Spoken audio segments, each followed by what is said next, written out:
Assalamualaikum warahmatullahi wabarakatuh. Bismillahirrahmanirrahim. Alhamdulillahilladzi ja'alal jannata jazaa'an lil hajjil mabrur. Fatuba liman hajja wa lam ya'mal fihi a'mal fujur.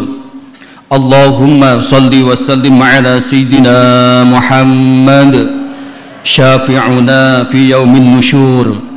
Wa ala alihi wa sahbihi salatu wa salaman ada mamarnil ayyam wa tuhur. Amma ba'd. Faya ayyuhal hadirun rahimakumullah, jamaah pengajian Ahad pagi tadi yang dirahmati Allah Subhanahu wa taala. Mari bersama-sama kita buka dengan Ummul Quran dengan harapan setiap kajian Ahad pagi tadi yang kita selenggarakan setiap hari Ahad seperti ini benar-benar mendapat ridho Allah Subhanahu wa taala dan mendapatkan ilmu yang manfaat, barakah fid dini wad dunya wal akhirah. Al-Fatihah. A'udzubillahi minasyaitonir rajim. Bismillahirrahmanirrahim.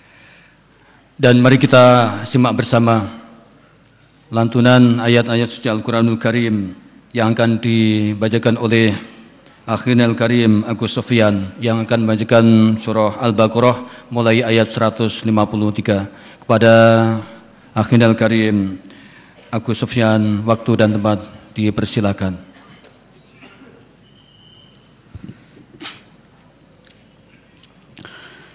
Assalamualaikum warahmatullahi wabarakatuh.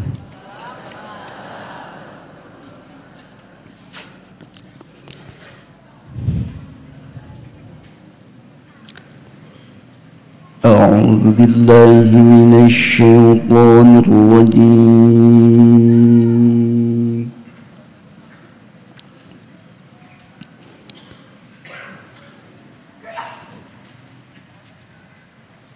بسم الله الرحمن الرحيم.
ولا تقولوا لمن يقتل يقتل في سبيل الله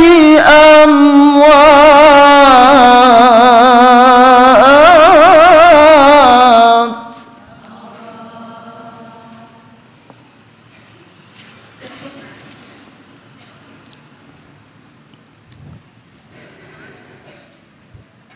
بل أحياء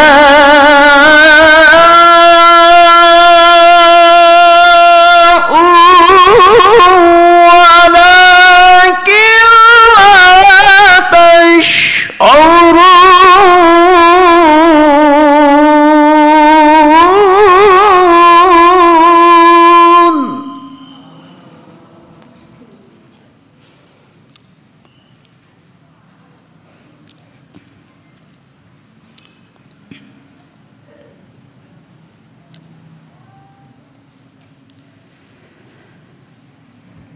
ولا تقولوا لمن يقتل في سبيل الله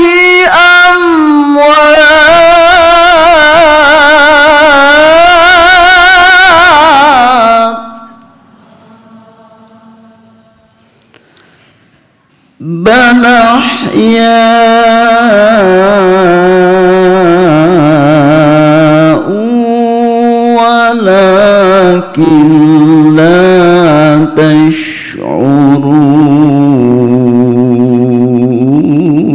تشعرون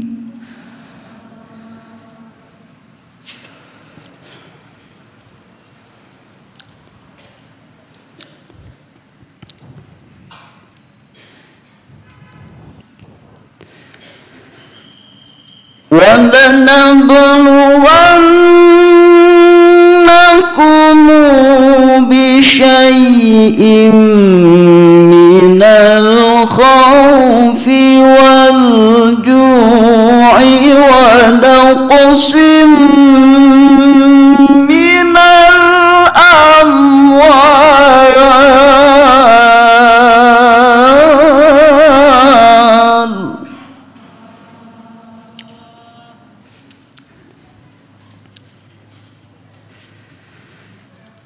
ونقص من الأموال والأنفس والثمرات وبشر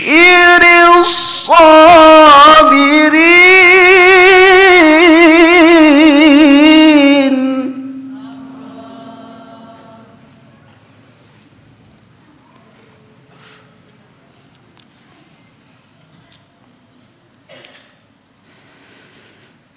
بسم الله الرحمن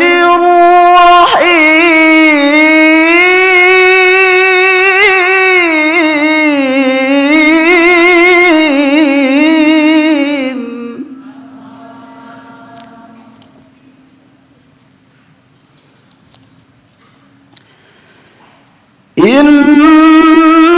إن الصفا والمروة من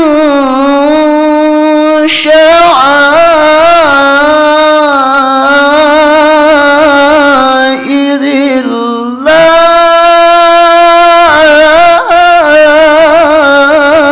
الله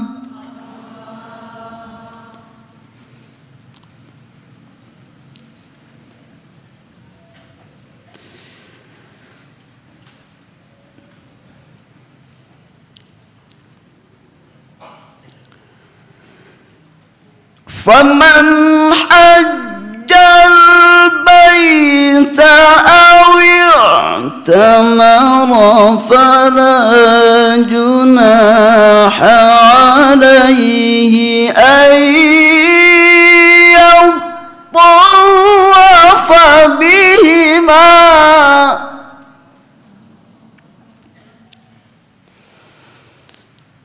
ومن تطوع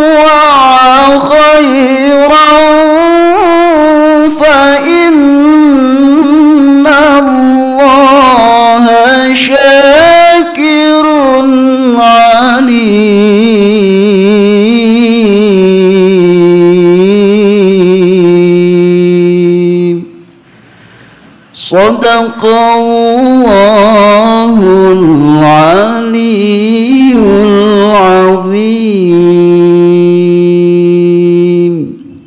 Assalamualaikum warahmatullahi wabarakatuh.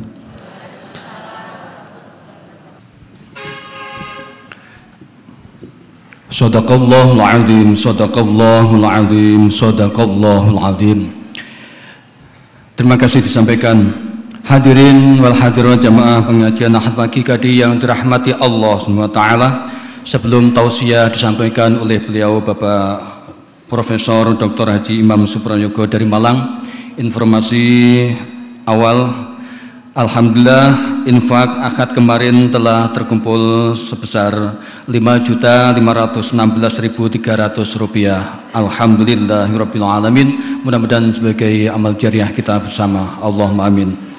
Dan mari kita simak bersama tausiah yang akan disampaikan oleh beliau Bapak Profesor Dr. Haji Imam Suprayogo dari Malang. Kepada beliau waktu dan tempat dipersilahkan.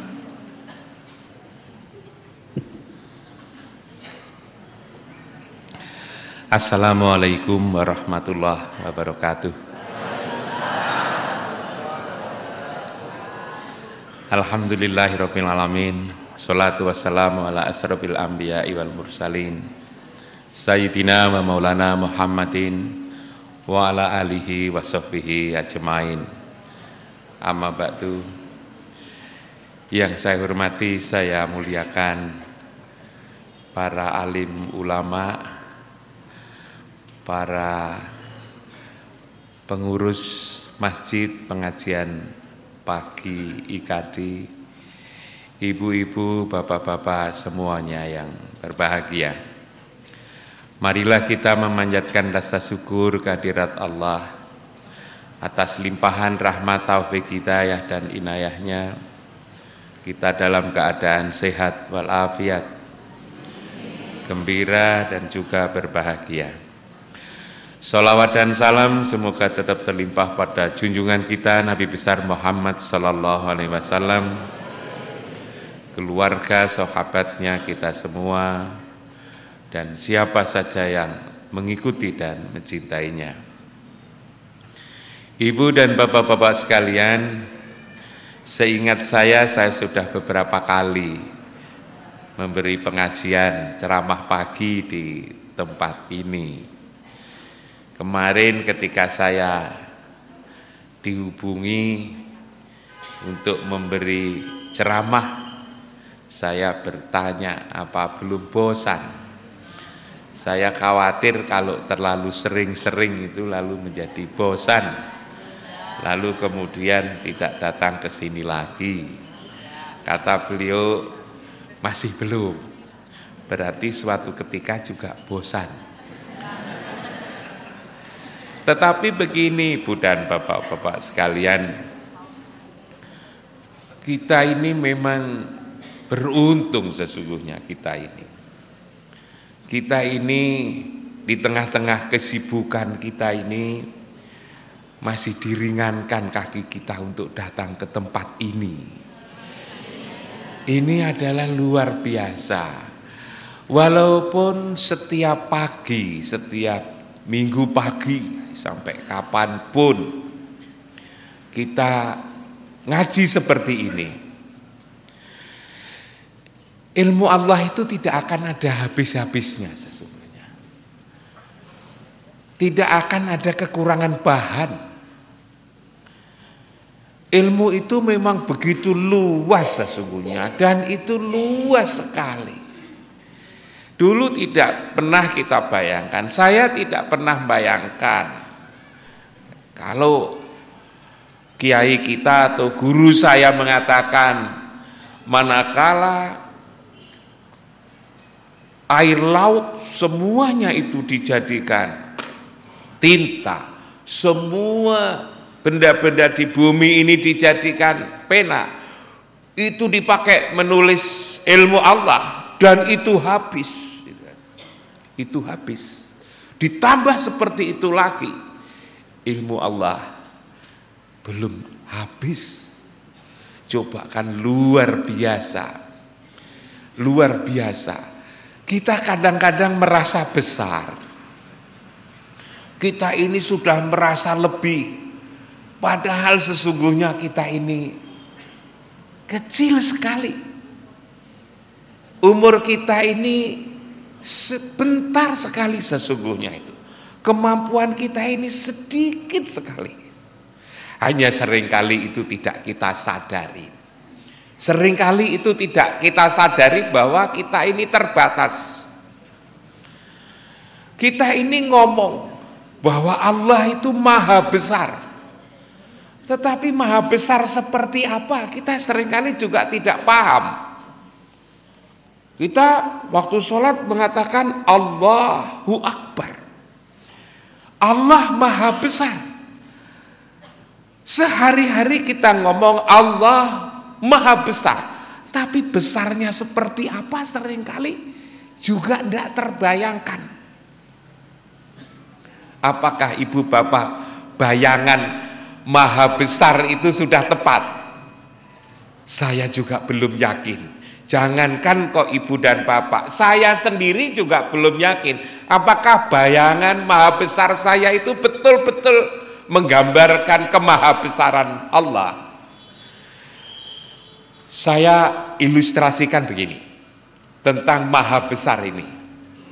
Barangkali bisa menyadarkan kita tentang apa yang kita bayangkan tentang maha besar itu.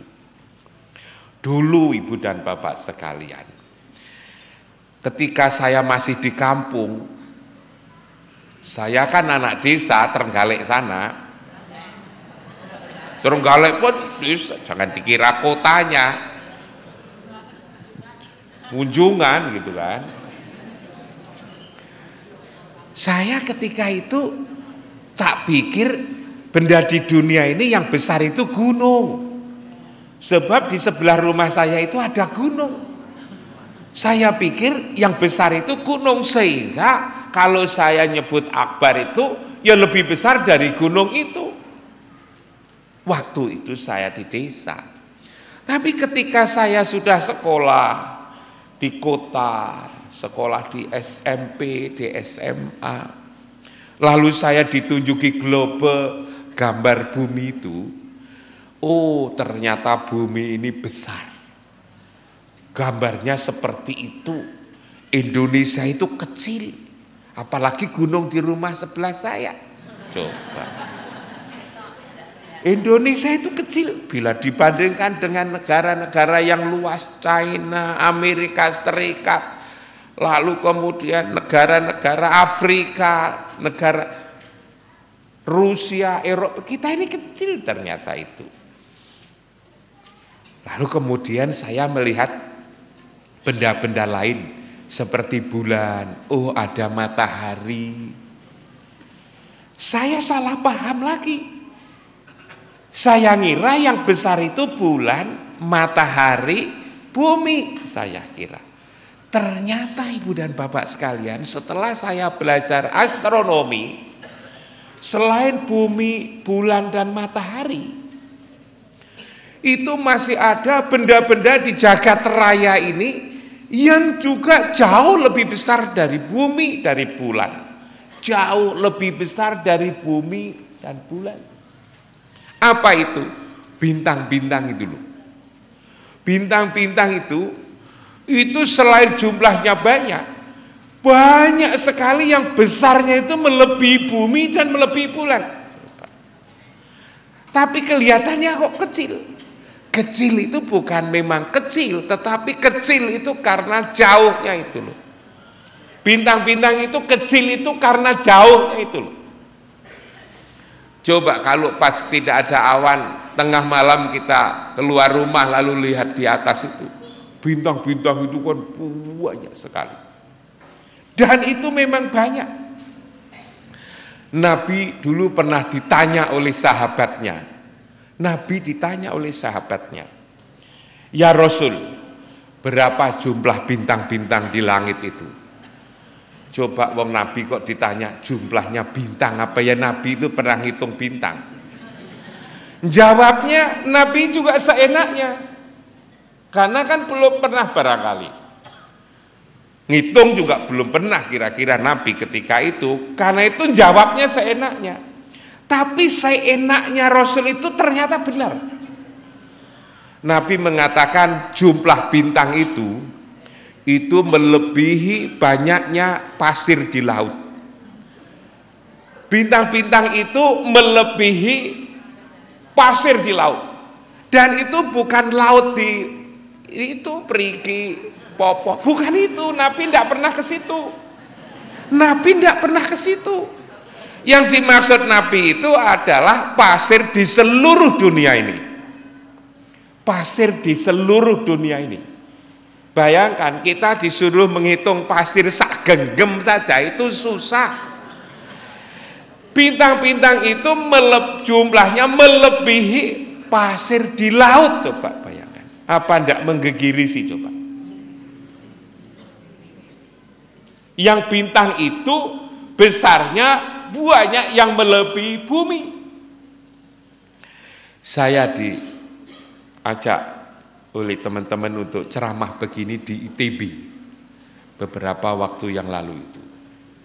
Saya lalu kenalan dengan teman-teman para ilmuwan di ITB. Di antaranya itu adalah orang-orang astronomi itu. Saya mendapatkan informasi dari mereka itu, dari orang yang ahli di bidang itu.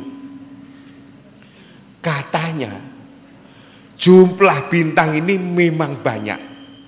Yang sudah dikenalin lewat alat-alat mereka, yang sudah dikenalin lewat alat mereka, itu tidak kurang dari 350 juta. Bintang-bintang itu yang sudah dikenalin tidak kurang dari 350 juta miliar yang sudah dikenal. 350 juta miliar. Coba.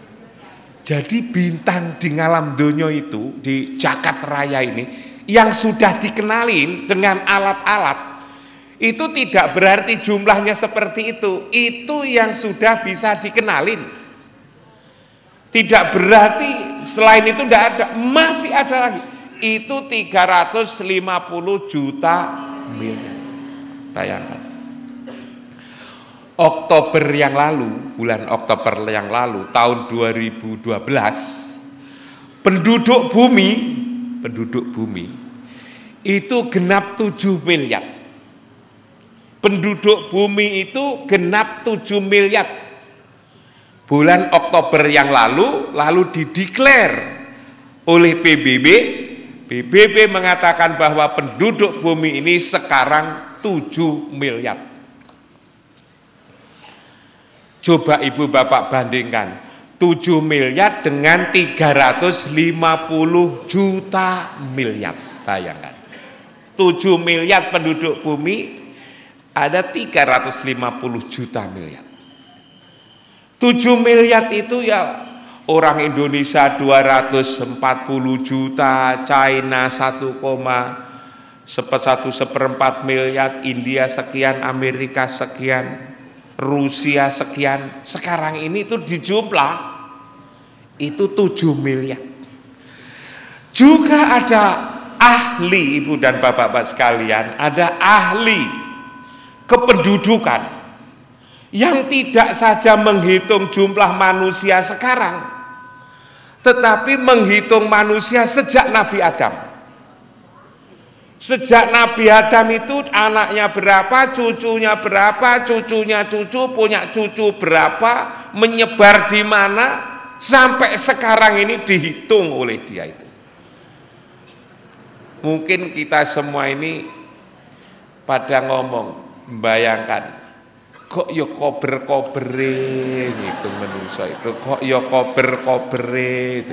Coba bayangkan, ada orang yang kober ngitung menungso sak ngalam donya ket Nabi Adam. Kok yo gelem? Karena itu kalau kita ini pengajian minggu pagi gitu kan, ora gelem itu kan kebangetan. Wong ngitung menungso ket Nabi Adam itu mau. saya tidak bisa membantah. Hasil hitungan ini saya tidak bisa membantah karena saya sendiri tidak punya data dan tidak pernah ngitung. Bagaimana saya bisa membantah wong saya sendiri tidak pernah hitung? Disimpulkan Ibu dan Bapak sekalian, semua manusia mulai dari Nabi Adam sampai sekarang yang 7 miliar itu Oktober, sekarang sudah tahun 2013. Semua manusia yang ada di dunia ini, yang pernah ada di dunia ini, umpama diberi bintang satu-satu, ya itu kan umpama, bintangnya belum habis separuh, manusianya sudah habis. Bintangnya belum habis separuh, manusianya sudah habis. Manusia sejak lahir, pertama kali Adam sampai kita sekarang yang jumlahnya 7 miliar itu, diberi bintang satu-satu yang besarnya melebihi bumi dan bulan ini, belum habis separuh bintangnya, manusianya sudah habis. Kesimpulannya seperti itu. Barangkali bisa kita bayangkan, kalau lalu kemudian kita mendapatkan pengajian bahwa surga itu seluas langit dan bumi, mungkin kepala kita itu tidak bisa paham. Tetapi dengan melihat ciptaan Allah yang seperti itu, maka sekarang pun paham. Dan kita bisa membayangkan ketika kita menyampaikan Allahu Akbar. Seringkali kita kalau sholat itu tidak khusyuk. Begitu selesai Allahu Akbar, yang kita ingat itu macam-macam.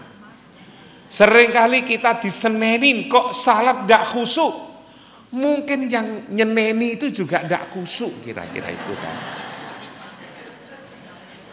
Bagaimana kita khusyuk? Karena kita itu tidak bisa membayangkan itu, padahal Al-Quran kita itu juga memerintahkan bahwa manusia yang baik itu adalah, manusia yang ideal itu adalah manusia yang selalu memikirkan, merenungkan penciptaan langit dan bumi. Wa yatafakkaruna fi khalqis samawati wal ardh. Adalah orang-orang yang selalu merenungkan, merenungkan dan memikirkan penciptaan Allah. Itulah lalu kemudian yang menjadikan agar kita ini khusyuk. Tapi kalau yang kita ingat-ingat ini kecil-kecil, maka kita juga terbawa yang kecil. Coba ketika kita merenungkan Allahu Akbar, ternyata memang maha besar sungguhan. Yang mana kala tadi saya katakan ditulis dengan tintanya sebanyak air laut, habis ditambahi seperti itu sudah habis. Ilmu Allah tidak habis. Bisa kita bayangkan seperti ini. Yang namanya bintang-bintang besarnya melebihi bumi dan bulan saja. Itu kayak begitu besarnya, coba Ibu dan Bapak-bapak sekalian. Lah ini yang pertama, saya mengomentari Ibu dan Bapak sekalian tidak bosan-bosan untuk pengajian. Tergambar, terbentang. Memang ilmu dalam kepercayaan Islam itu sedemikian luas. Yang pertama. Yang kedua, waktu telepon itu saya ditanya, Pak Imam mau bicara apa gitu kan. Tak bilang saya juga lupa, dulu itu saya ngomong apa ya, tak bilang itu. Sebab saya ini profesor, tak bilang itu kan. Profesor itu ciri khasnya itu pelupa kan itu kan. Katanya profesor itu ciri khasnya pelupa, kalau ada orang suaminya lupaan gitu, kok seperti profesor gitu kan. Ciri kedua, profesor itu kan buta kan gitu kan. Makanya saya lalu jadi lupa gitu kan, apa yang pernah saya sampaikan. Lalu kemudian Pak Abdurrahman bilang, gimana kalau Pak Imam bicara tentang manusia ideal, dia bilang gitu kan. Manusia berkualitas. menurut pandangan Islam. Oh, setuju saya tapi kalau bicara tentang manusia yang berkualitas, saya setuju. Saya setuju sekali. Dan itulah sesungguhnya problem umat Islam di seluruh dunia itu sesungguhnya itu. Problem umat Islam di seluruh dunia itu adalah bagaimana mengembangkan sumber daya manusia ini. Umumnya masih kalah, jujur saja Ibu dan Bapak sekalian. Umat Islam di dunia ini memang masih kalah. Jumlah sesungguhnya sudah makin banyak. Jumlah makin banyak. 5 bulan yang lalu saya diundang pengajian begini di Tajikistan. Tajikistan itu bagian dari negara Rusia. Rusia yang sebelah timur itu Tajikistan. Saya di sana juga begitu, diajak keliling, lalu kemudian dia ini memang orangnya bagus, ditunjukkan kelemahan umat Islam itu ya pada pribadi. Al-Qur'annya begitu indah, nabinya begitu hebat, sempurna, tetapi yang ngikutin ini yang kurang. Saya disuruh pengajian di Tajikistan, bagian dari Rusia. Saya tidak bisa bayangkan, memang waktu itu menjelang puasa, kemarin itu saya ke sana itu menjelang puasa, musim panas. Di sana itu tidak seperti di Indonesia Ibu dan Bapak sekalian. Di Indonesia itu enak sekali, antara siang dan malam itu dibagi rata. Siangnya itu 12 jam, malamnya itu 12 jam. Begitu di sini ini. Di sana enggak. Di sana itu musim itu kadang-kadang. Kalau musim dingin itu siang itu pendek. Kalau musim panas di sana itu siang itu panjang. Tidak 12-12, panjang.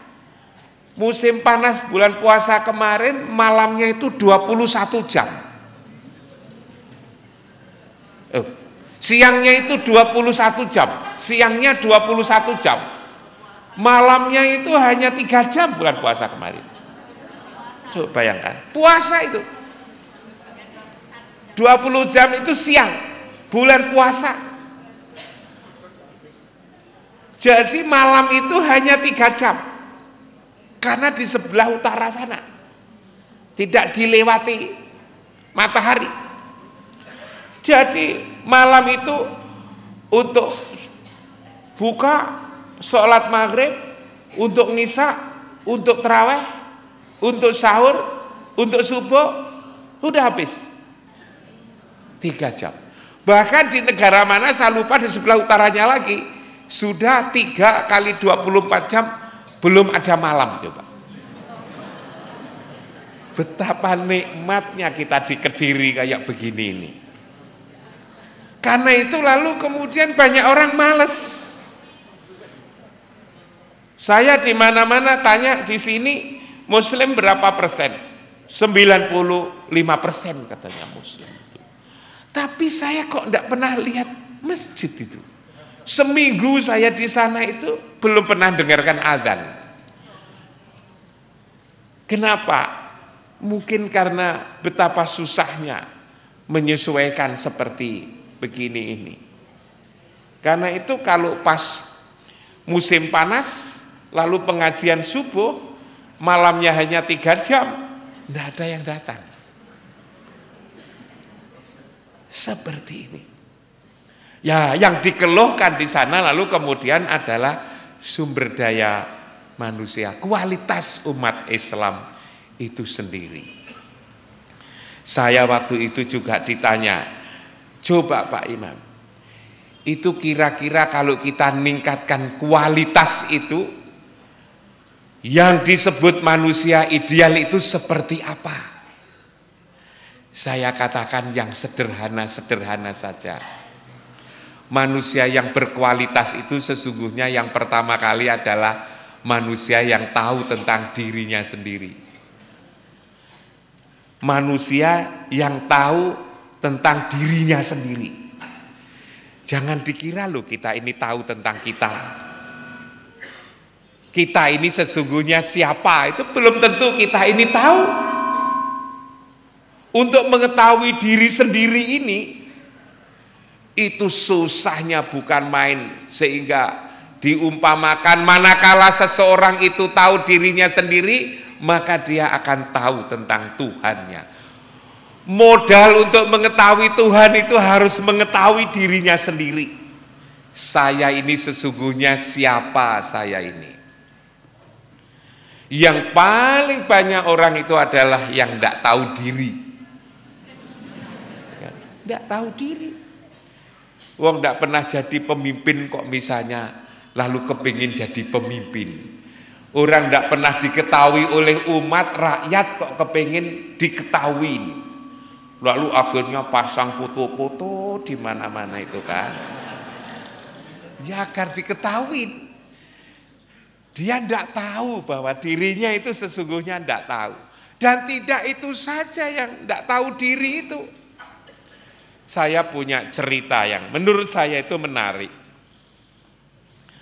Yang tidak tahu diri itu bukan saja orang kecil seperti kita ini.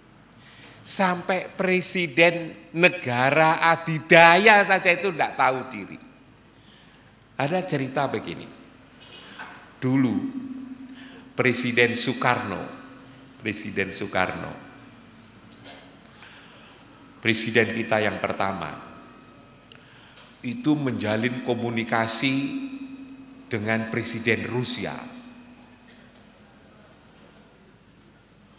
Presiden Soekarno membuat jargon, ingin membuat 3 poros kota, Jakarta, Peking, Moskow. Kan pernah dulu kalau yang bapak-bapak yang sepuh-sepuh, ingat itu Presiden Soekarno membuat 3 poros kota itu, Jakarta, Peking, Moskow. Umat Islam waktu itu begitu gelisahnya. Kenapa? Kok presiden kita ini berkomunikasi dengan orang komunis? Cina komunis, Rusia komunis. Jangan-jangan Indonesia ini juga akan dibawa untuk menjadi komunis. Tetapi dasarnya presiden kita yang pemberani itu ndak kena diomongin itu. Walaupun rakyatnya gelisah, dia tetap saja. Suatu ketika Soekarno diundang oleh presiden Rusia namanya Khrushchev. Khrushchev presiden Rusia ketika itu. Ketika presiden datang disambut dengan begitu gembira karena kedatangan sahabatnya dari Indonesia. Setelah itu lalu Soekarno dijak keliling. Bangga sekali dengan Rusianya itu. Dikeliling di Rusia ini. Ditunjukkan pusat-pusat riset dan teknologi. Rusia sudah begitu maju. Soekarno senang sekali. Setelah beberapa tempat selesai dikunjungin, lalu diadakan jamuan makan. Pada saat jamuan makan itulah si Khrushchev ngeteslah pada Soekarno, bertanya kepada Soekarno, "Hei Tuan, setelah Tuan undang ke sini, lalu kemudian saya ajak dari satu ke kota berikutnya untuk lihat pusat-pusat riset dan teknologi di Rusia ini, bagaimana kesan Tuan terhadap Rusia?" Soekarno ditanya, bagaimana kesan Tuan terhadap Rusia ini? Setelah ditunjukin pusat-pusat riset dan teknologi, pabrik-pabrik pesawat terbang, kapal, dan seterusnya itu. Persenjataan, jalan kereta api 50 meter dari permukaan itu yang menghubungkan satu kota ke kota berikutnya. Kereta api tidak di atas, lalu pakai jomplangan itu. Agar tidak mengganggu, diletakkan di bawah tanah. Apa kata Soekarno? Ditanya pendapatnya itu. Soekarno mengatakan, aku kok tidak punya kesan apa-apa. Coba sudah diundang, sudah diajak keliling, ditanya gimana kesan Tuhan pada Rusia, aku kok enggak punya kesan apa-apa. Coba sudah diundang ke sini pengajian, dilapori bahwa kegiatan di masjid ini kayak gini, gimana kesan Pak Imam? Aku kok enggak punya kesan apa-apa. Apa enggak jengkel? Begitu juga Kurcop jengkel sama Soekarno. Hai Tuhan, negaramu baru merdeka, masih kayak gitu, ilmu teknologi perguruan tinggi masih dalam bentuk gambar, belum apa-apa. Tak tunjukin kayak gini kok lalu ndak punya kesan apa-apa. Lalu Soekarno ngatakan gini, memang betul, teknologimu, ilmu pengetahuanmu luar biasa, tapi terhadap Anda sendiri dulu. Sejak saya bertemu, saya menajak keliling kemana-mana itu, kok tidak ada gambaran bahwa Anda itu tahu tentang diri Anda sendiri. Soekarno mengatakan, sejak saya datang sampai sekarang ini, saya kok belum ada gambaran bahwa sampean itu tahu tentang dirimu sendiri. Terkejut Kurcop. Apa itu maksudnya? Pertanyaan-pertanyaan yang mendasar tentang kemanusiaan, kok kamu tidak ngerti? Kamu ini sesungguhnya datang dari mana, dari hidup ini? Lalu ketika di dunia ini kamu ini ingin mengerjakan apa, dapat tugas apa? Nanti kamu pasti mati, setelah mati itu kamu kok tidak berpikir sama sekali. Itulah, kamu tidak tahu tentang dirimu sendiri itu di situ. Tapi kamu jangan kecewa. Kamu seumur-umur nanti tidak akan bisa menjawab pertanyaan-pertanyaan kemanusiaan yang mendasar ini. Kenapa? Jawaban itu bukan di sains, di ilmu pengetahuan dan teknologi. Jawaban itu ada di kitab suci, dia bilang. Saudara-saudara kita yang Hindu, Buddha punya Weda, di sana ada jawaban. Saudara-saudara kita yang Nasrani ada punya kitab namanya Injil. Saya sebagai seorang Muslim, ada jawaban itu adalah dari kitab suci agama saya, ialah Al-Quran. Sedang kamu tidak punya Injil, kamu tidak punya Taurat, Anda tidak punya Zabur, Anda tidak punya Al-Quran. Karena itu sampai kapanpun Anda ini tidak akan bisa menjawab pertanyaan-pertanyaan itu. Yang mengetahui, menunjukkan bahwa kamu mengetahui tentang dirimu sendiri. Diterangkan kayak gitu, Kurcop itu melongo gitu. Dongong itu di situ itu. Presiden, kalau yang dongong itu kita kan tidak apa-apa, kita dongong. Memang biasa dongong.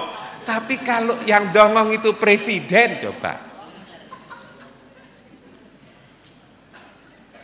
Akhirnya lalu kemudian Kurcop panggil stafnya, memanggil stafnya. Dia ingat di kota besar setelah Moskow itu ada Saint Petersburg. Di kota itu ada gudang besar. Gudang besar itu di pinggir jalan, di tengah kota, sebelahnya itu ada sungai, yang sungainya kalau di sana jernih. Tidak seperti sungai di sini. Apalagi banjir, warnanya kuning, di sana warnanya masih jernih. Gudang itu diperintahkan oleh Kurcop untuk membongkar, untuk ngerobohkan. Dan setelah dirobohkan, di tempat gudang itu oleh Kurcop disuruh membangun masjid. Masjid itu arsitektur Turki, besar dan indah sekali. Masjid itu sampai sekarang masih ada. Masjid itu dinamai Masjid Insinyur Soekarno. Jadi kalau ibu dan bapak-bapak sekalian, kalau pergi ke Rusia, saya pernah pergi ke Rusia beberapa kali, itu bisa sholat di Masjid Soekarno yang ada di Saint Petersburg sana. Kenapa berdiri masjid? Karena ada orang yang tidak tahu tentang dirinya sendiri. Umpama Soekarno itu, umpama Korcep itu tahu tentang dirinya sendiri, maka masjid itu tidak akan berdiri. Disitulah Soekarno berdakwah ke sana itu. Luar biasa menurut saya. Ketemu presiden yang tidak tahu tentang dirinya sendiri, jangankan kok kita, pemimpin negara maju seperti itu, tidak mengerti tentang dirinya sendiri. Memang kadang-kadang kalau kita luar negeri itu merasa hebat kadang-kadang itu. Walaupun kalau di sini kita ini tidak merasa bangga, tapi kalau kita keluar itu ada sesungguhnya sesuatu yang kita banggakan itu. Tahun lalu saya juga pergi ke Maroko. Di sana itu saya juga heran, tapi ini bukan dalam konteks tidak tahu diri. Saya hanya cerita tentang sesuatu yang membanggakan. Di Maroko itu kan ada kota-kota itu dibagi. Ada kota-kota pariwisata, ada kota-kota pendidikan, ada kota-kota pemerintahan, pusat pemerintahan, ada kota-kota perdagangan, industri. Pusat kota pemerintahan di Maroko itu Rabat namanya, di Rabat. Itu kota pusat pemerintahan. Yang menarik Ibu dan Bapak-Bapak sekalian, di kota Rabat itu ada jalan protokol. Di sini kan ada jalan protokol di Kediri itu. Itu namanya Jalan Insinyur Soekarno. Saya tanya, ini kok ada Jalan Insinyur Soekarno? Soekarno yang rumahnya mana? Ternyata itu Soekarno yang rumahnya Indonesia, Presiden Republik Indonesia yang pertama. Kenapa kok tidak menggunakan nama sana, kok nama jauh-jauh? Di sini kan namanya Jalan Ahmad Yani, Jalan Tengku Umar, Jalan Panglima Sudirman, macam-macam itu kan. Di sana kok Jalan Insinyur Soekarno?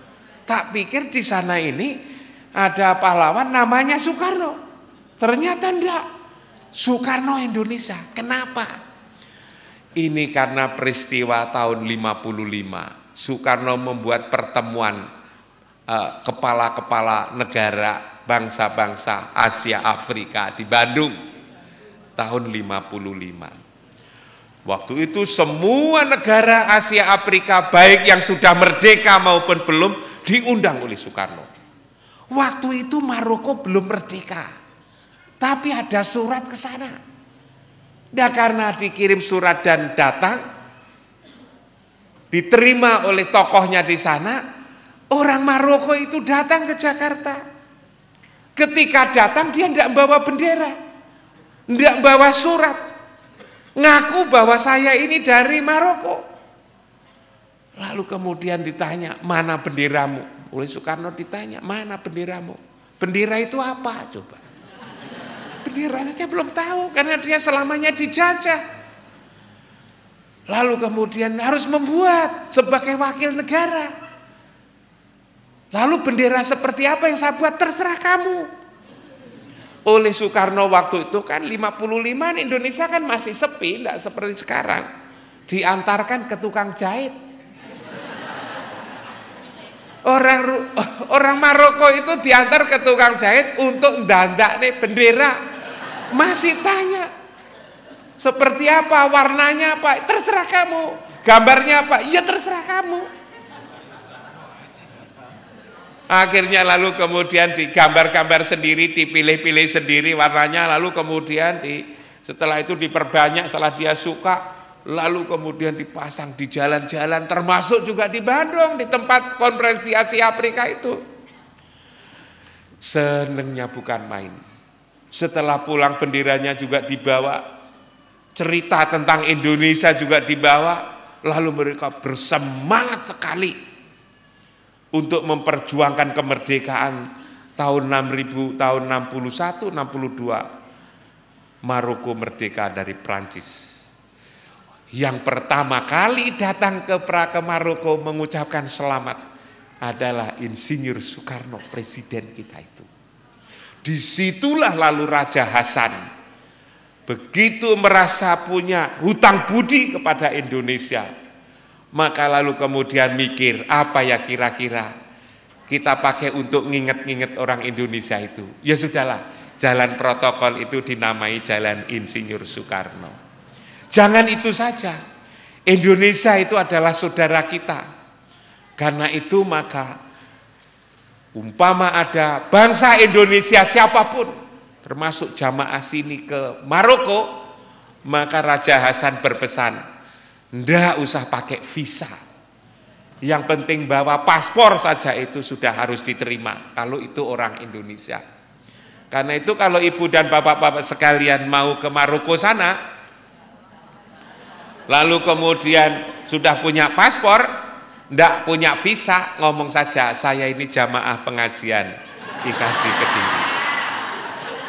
Itu sudah diterima, itu sudah diterima itu di sana itu. Karena punya